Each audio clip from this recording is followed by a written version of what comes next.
Assalamualaikum warahmatullahi wabarakatuh. Waalaikumsalam warahmatullahi wabarakatuh.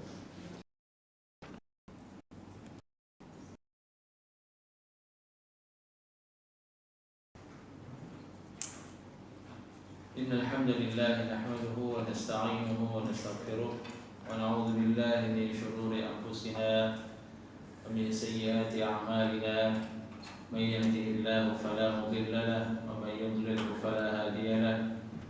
Asyhadu an la ilaha illallah wahdahu la syarika lahu wa asyhadu anna Muhammadan 'abduhu wa rasuluh la nabiyya ba'dahu amma ba'd.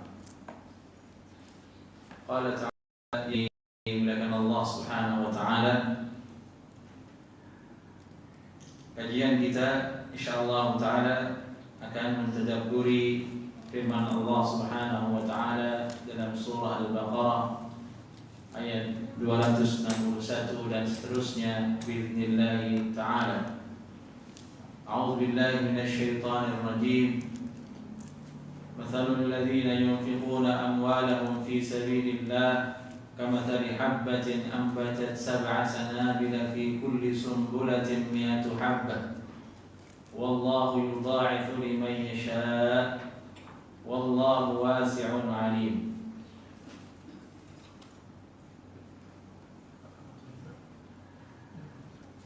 Perumpamaan bagi orang-orang yang menafkahi harta mereka di jalan Allah Subhanahu wa taala. Mereka perumpamaannya seperti habbatin. Habbah itu biji tanaman. Ambatat sab'a sanabil, yang tumbuh darinya 7 sumbulan. Fi kulli sumbulatin mi'atu habbah, dan di dalam setiap sumbul yang tumbuh dari biji tersebut terdapat 100 bulir biji. Wallahu yudha'ifu liman yasha', dan Allah Subhanahu wa taala melipat gandakan pahala bagi siapa saja yang Allah kehendaki. Wallahu wasi'un 'alim, dan Allah Subhanahu wa taala wasi'un, maha luas ilmu dan rezekinya, alim, dan lagi maha mengetahui. Ini ayat Al-Baqarah ayat 261. Ayat ini kata Imam Al-Qurtubi rahimahullahu taala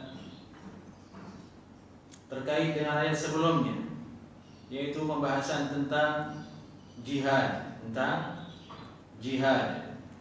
Manakala Allah Subhanahu wa taala memerintahkan kita untuk berjihad, untuk membangun jihad, Allah Subhanahu wa taala memerintahkan kita untuk berinfak di jalan Allah Subhanahu wa taala, menginfakkan harta di jalan Allah Subhanahu wa taala. Dan inilah amalan yang paling baik, yaitu mendorong manusia untuk menginfakkan hartanya di jalan Allah Subhanahu wa taala.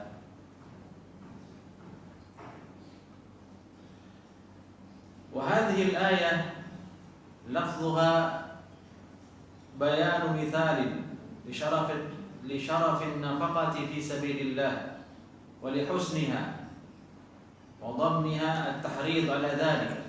Dan ayat ini kata Imam Al-Qurtubi rahimahullah taala menjelaskan lafaznya, menjelaskan tentang perumpamaan kemuliaannya nafkah di jalan Allah Subhanahu wa taala, menceritakan tentang indahnya, tentang baiknya nafkah kepada jalan agama Allah Subhanahu wa taala, dan menjelaskan tentang tahrid pada dzalik, yakni dorongan agar kita berinfak di jalan Allah Subhanahu wa taala.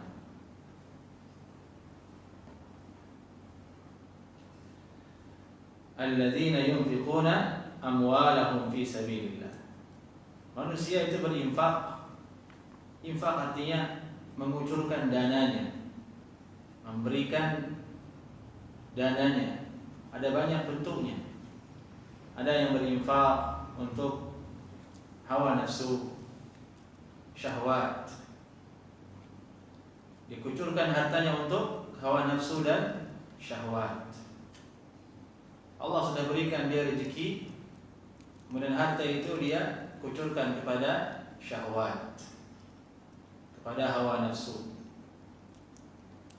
Apa yang dia inginkan dia beli, apa yang dia mau dia perturutkan dirinya. Tidak peduli apakah dia haram ataukah dia halal.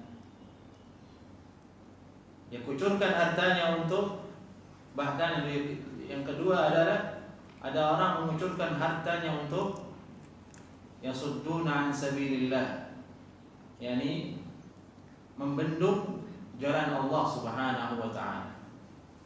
Dan itulah berinfaknya orang-orang kafir. Yasudduna an sabilillah. Orang-orang kafir itu fasayunfiqunaha. Benar, mereka akan menginfakkan hartanya untuk membendung ajaran Allah Subhanahu wa taala. Ini bagian yang kedua yang paling berbahaya, yang paling berat kelak tanggung jawabnya di akhirat. Harta yang Allah berikan untuk mereka dia gunakan untuk membendung agama Allah Subhanahu wa taala. Segala sesuatu dia lakukan. Bagaimana caranya supaya agama Allah, syariat Allah menjadi buruk, menjadi terjepit, menjadi tertindas, dan menjadi terdesak. Misal contoh, ada kasus penusukan.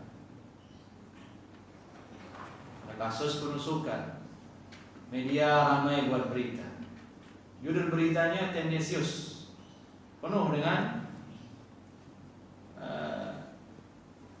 hawa nafsu yang menusuk rajin sholat,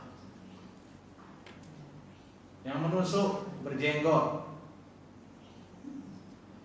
yang menusuk fotonya cingkrang, yang menusuk pakai baju yang sopan, perempuan abaya, bukan perempuan yang pakai jeans, bukan perempuan yang pamer dada, pamer paha, bukan, tapi yang pakai jeans, pakai baju sopan.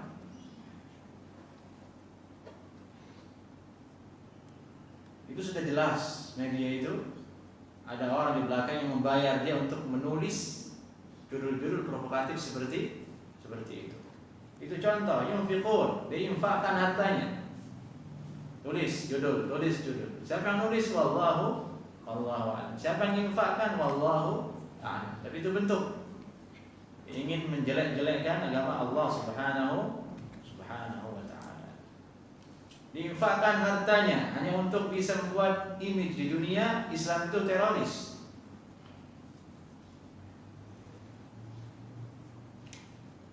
Bahkan menurut cerita, gedung BTS itu hancur adalah bagian dari strategi untuk membangun image bahwasanya Islam itu teroris.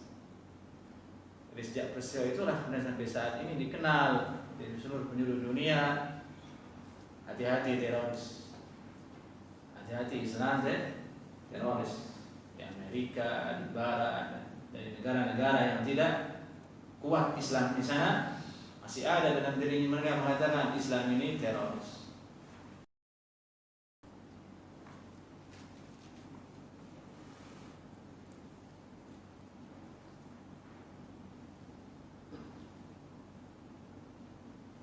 Ada orang yang ketiga, orang yang menginfakkan hartanya di jalan Allah. Inilah yang terbaik. Inilah yang terbaik. Inilah yang disebutkan oleh Allah dalam Al-Quran di sini. Perbandingan, permisalan agar kita kalau membelanjakan harta kita, Bapak Ibu, di jalan Allah Subhanahu wa ta'ala. Kalau dua jalan yang tadi, jalan untuk menghalangi agama Allah, maka rugilah orang tersebut. Kalau harta itu diinfakkan untuk hanya hawa nafsu dan syahwat, maka ingat Allah oleh Allah Subhanahu wa ta'ala kucurkan dananya untuk meraihnya. Ditanya oleh Allah Subhanahu wa ta'ala.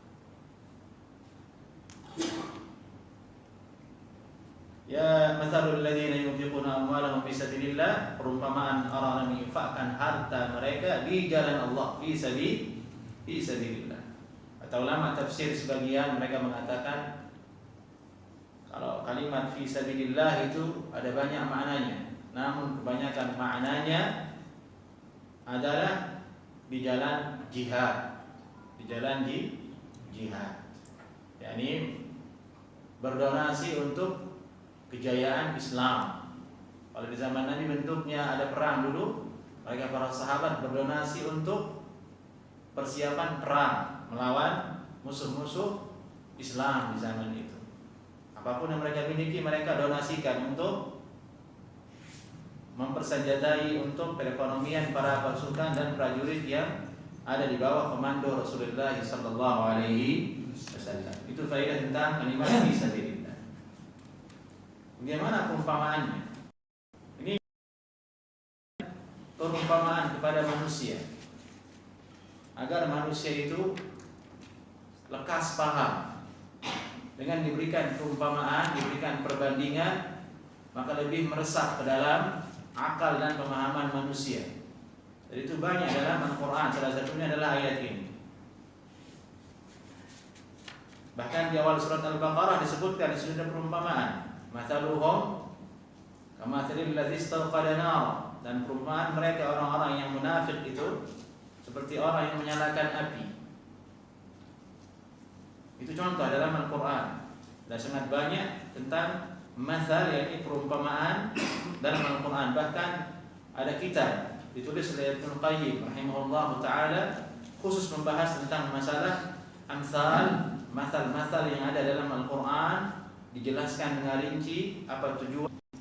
Bagaimana perumpamaannya? Kama tali hab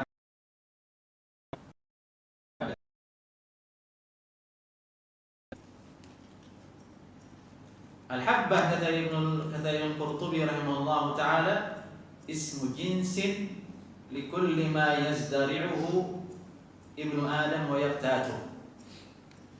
Nama untuk satu jenis benda yang biasa ditanam oleh manusia dan biasa disimpan oleh manusia.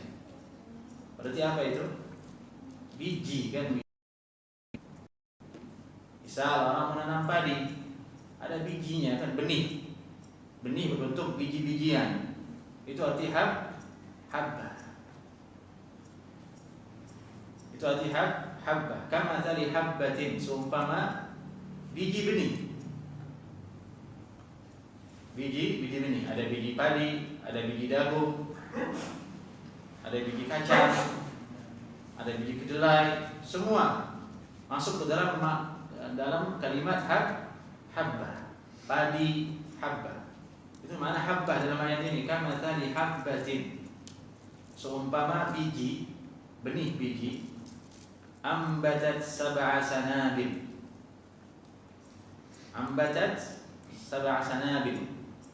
Satu biji ini tumbuh darinya 7 sanabil. 7 sanabil. Sanabil ini kata jamak dari kalimat sumbulah yang setelahnya. Sab'a sanabila fi kulli sumbulatin. Sumbulah itu adalah kata mufrad dari sanabil. Kalau bahasa Indonesia kan ada kata tunggal, ada kata banyak. Indonesia hanya punya itu, tunggal dan banyak. Satu orang, dua orang, 3 orang, banyak berarti kan.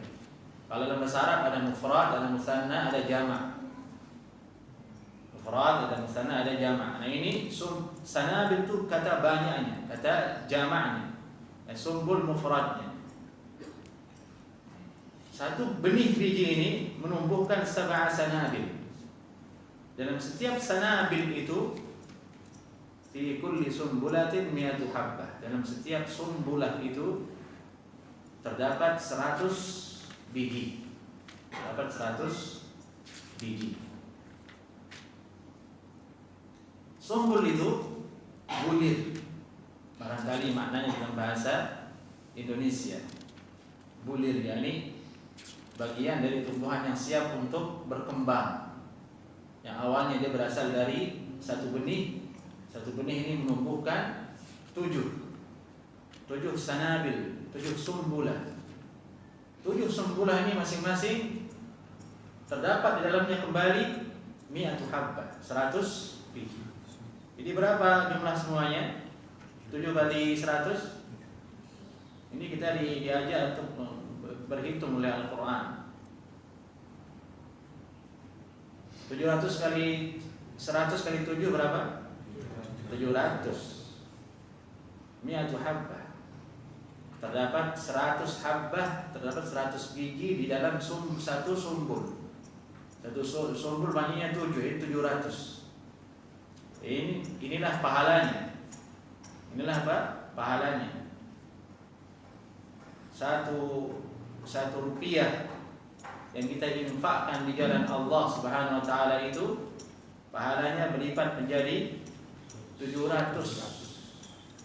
Di situ ada kaidah bahwasanya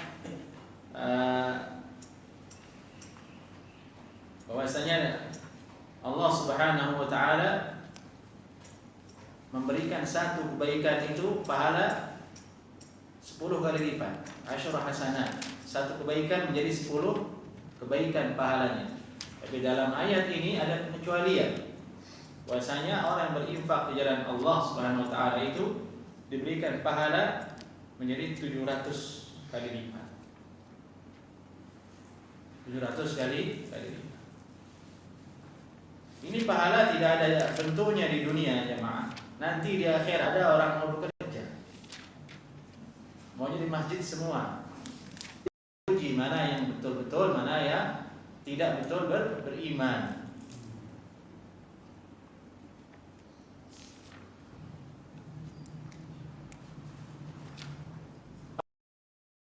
Taat ibadah kepada Allah Subhanahu wa taala. Tidak ada harta yang tadi infakkan kecuali untuk jalan Allah Subhanahu wa taala.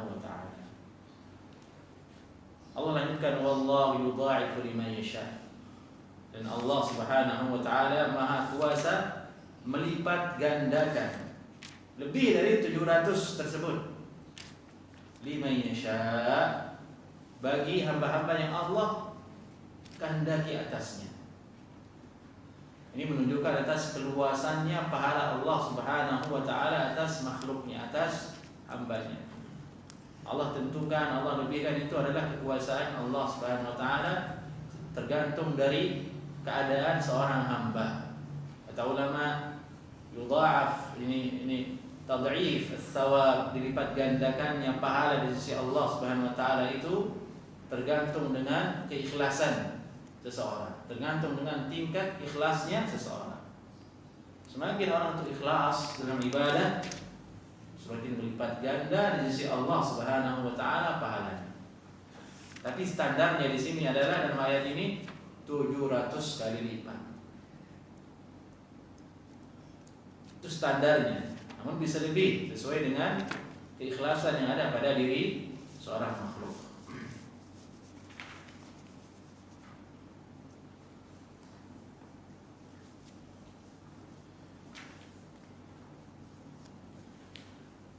Faidah ayat ini dalilun ala anna ittikhad az-zar'i min ala al-hiraf allati yattakhidhaha an-nas wal makasib allati yashtaghilu biha al-ummal. Kata Imam Al-Qurtubi, ayat ini menunjukkan bahwasanya ketika Allah Subhanahu wa taala menyebutkan perbandingan keutamaan berinfak di jalan Allah dengan bentuk pertanian, ingat ketika ada 100 biji lagi. Ini masalah tumbuhan, pertanian berarti. Al-Qurtubi mengambil kesimpulan ketika Allah Subhanahu wa taala menyebutkan pertanian sebagai suatu perbandingan, sebagai suatu permisalan, menunjukkan bahwasanya pertanian atau tanam menanam itu adalah pekerjaan yang paling tinggi di sisi Allah Subhanahu wa taala. Usaha yang paling mulia. Jadi itulah daraballahu bihil mathal, Dan itulah Allah Subhanahu wa taala memilihnya sebagai perbandingan dalam Al-Qur'an. Dalam syariat memang disebutkan oleh ulama jamaah, profesi itu ada yang baik, ada yang kurang baik. Yang kurang baik misalnya menjadi tukang bekal. Menjadi tukang bekal. Nabi sallallahu alaihi wasallam bersabda, kasbul hajjam khabith. Usaha menjadi tukang bekal keji.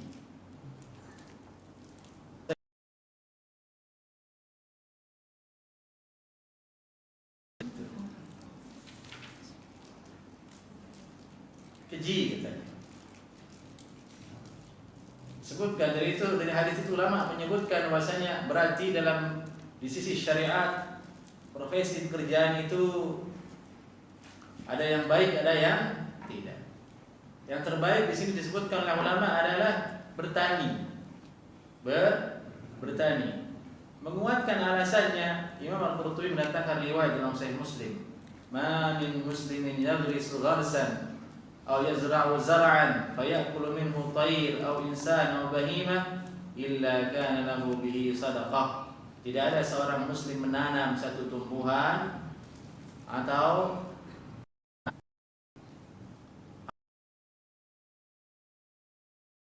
untuk dia. Ini keutamaan petani. Ini keutamaan orang berkebun dalam hadis yang sahih. Dalam satu riwayat disebutkan dalam Sunan At-Tirmidzi. Dalam Sunan At-Tirmidzi Nabi sallallahu alaihi wasallam bersabda, "Iltamisu ar-rizqa fi khabayal ardh." Wahai umatku, carilah rezeki dengan cara mengolah bumi. Dengan mengolah bumi.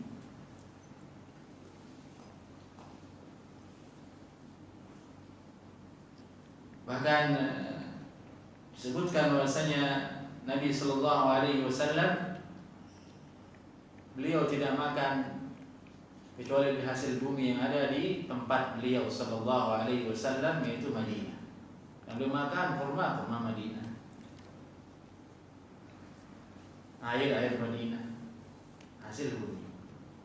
Tanah air tempat kita tinggal sendiri. Kalau kita untuk jadi profesi di sip-sipan bahkan harus mengorbankan banyak hal hanya dengan nilai yang fantastis itu. Memang betul banyak yang bisa dibeli. Allah memberikan rezeki banyak, seketika dia beli mobil cash. Petani sekali bertani, dia berhasil taninya, Innova beli cash. Dia nggak kenal kredit orang kampung. Dia tahu cabai mahal tahun ini, alhamdulillah cabai naik harganya, dia jual, masya Allah, untung 300 juta, dapat 200 juta, 100 juta. Bandingkan dengan kita yang di sini,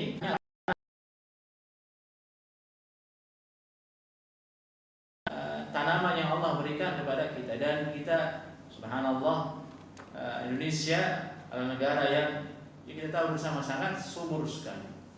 Dan menurut penelitian para ulama ketika membahas tentang geografinya orang-orang Islam di dunia, semua negara yang ditempati oleh orang Islam itu berpotensi mengandung kekayaan alam.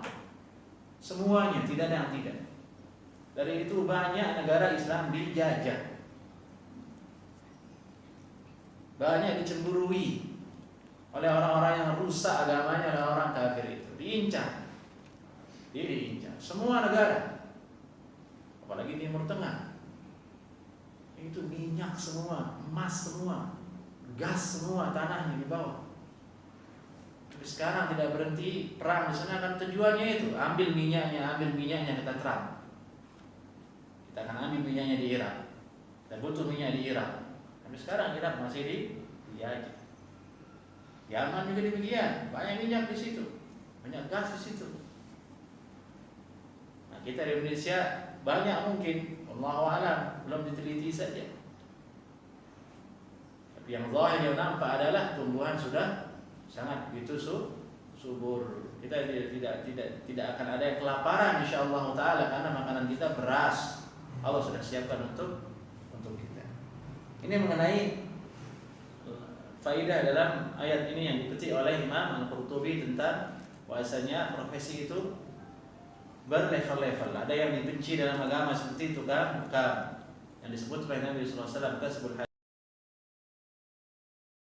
jual beli. Di antara profesi yang mulia jual beli. Bahkan disebutkan kunci kekayaan itu ada pada jual beli. Sebagaimana Abdurrahman bin Auf radhiyallahu taala anhu yang disuruh berjual beli oleh Nabi sallallahu alaihi wasallam, melakukan jual beli. Maka itu menjadi pelajaran untuk kita jamaah. Kalau kita punya anak, sebenarnya orang jual beli, dia sudah kerja kemana? Saya mau jual apa? Kan itu pertanyaannya. Ya, belilah franchise kemudian Indomaret, jual beli kan? Ya, jual ini. Kenapa nggak dari dulu jual belinya gitu? Kenapa setelah pensiun? Ini sedikit pandangan tentang fawaid yang ada dalam firman Allah Subhanahu wa taala ini. Kemudian Allah Subhanahu wa taala berfirman selanjutnya, alladzina yunfiquna amwalahum fi sabilillah thumma la yutbi'una ma anfaqu mannan wa la adha lahum ajruhum 'inda rabbihim wa la khaufun 'alaihim wa la hum yahzanun. Ayat berikut ini sekarang menjelaskan tentang keadaan orang yang berinfak, akhlak orang yang berinfak, adab orang yang berinfak. Infak berpuji agar kita bisa mengikutinya. Apa itu? Alladzina yunfiquna amwalahum fi sabilillah. Orang-orang yang menginfakkan harta mereka di jalan Allah. Yang terpuji itu adalah thumma la yutbi'una ma anfaqu mannan wa la adha. Kemudian setelah berinfak dia tidak turutkan, dia tidak ikutkan infaknya itu dengan mannan wala adha, dengan sifat mannan, sikap mannun dan tidak adha. Mannun itu kata ulama maksudnya adalah menyebut-nyebut pemberian, pemberian. Kalau sudah ngasih dia nyebut, kamu kan sudah saya kasih, dia sebut. Kalau dia marah dia nyebut. Dia marah sama istrinya, dia ngomong sama istrinya, kamu gitu sih, kamu sudah kasih. Anon. Istri udah ngasih ke suaminya, dia ngomong ke suaminya, sudah kasih nih. Manon, hati-hati bu, bahaya.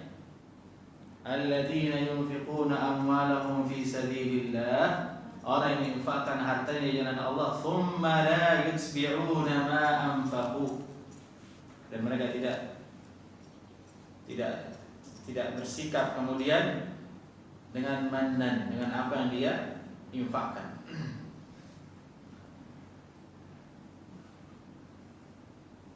Lebih tepatnya kata Imam Qurtubi, mannun itu atau mannan itu adalah zikrun ni'mati ala ma'na at-ta'did laha wa at-taqri'i biha.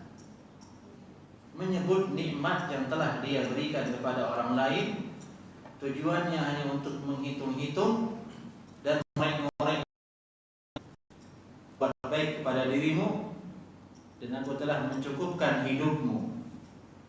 Itu mannan namanya. Ini umum. Tidak boleh kita ngomong seperti itu kepada anak kita, kepada istri kita, kepada orang tua kita, kepada satpam kita, kepada orang-orang yang membantu kita di rumah, kepada supir. Tidak boleh. Kalau kita telah berinfak, silent, tutup. Jangan sebut-sebut lagi. Jangan suka nyebut. Meskipun ini lumrah bukan ibu-ibu yang di sini ya. Lumrah itu menimpa kaum perempuan.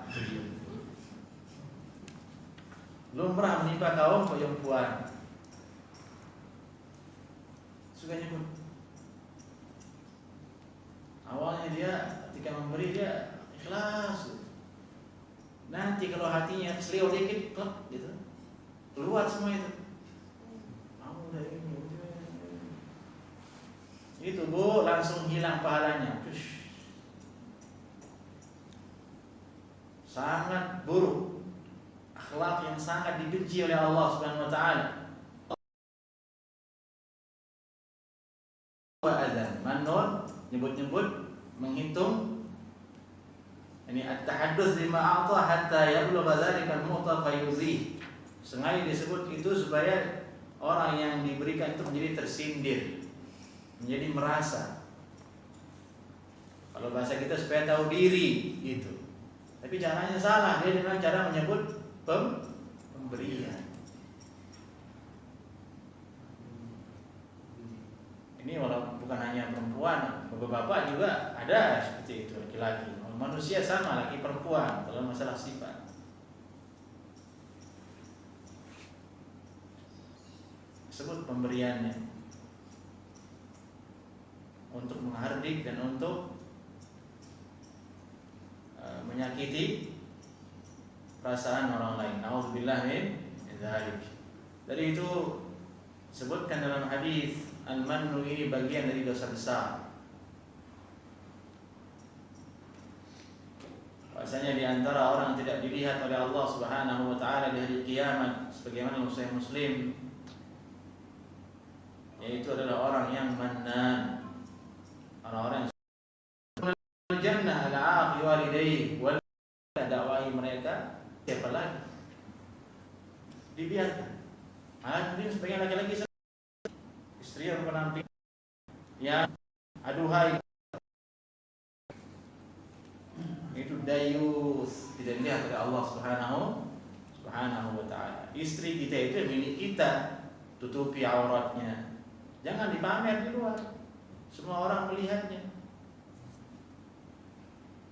Maka ketika perasaan yang seperti itu hilang dalam diri seorang laki-laki, berarti fitrahnya telah berubah. Banyakkan hawa nafsu. Banyakkan hawa nafsu dan diancam sebagai dayus. Maka laki-laki yang belum berjilbab, istrinya wajib didakwahi istrinya, dan tidak masuk ke dalam kategori dayus. Didakwahi pelan-pelan, karena sebagian perempuan juga susah disuruh berjilbab. Jilbab Bu, saya belum sanggup, saya mau jilbabkan hati dulu deh. Jilbabin hati itu kalau masuk ruang operasi mati deh.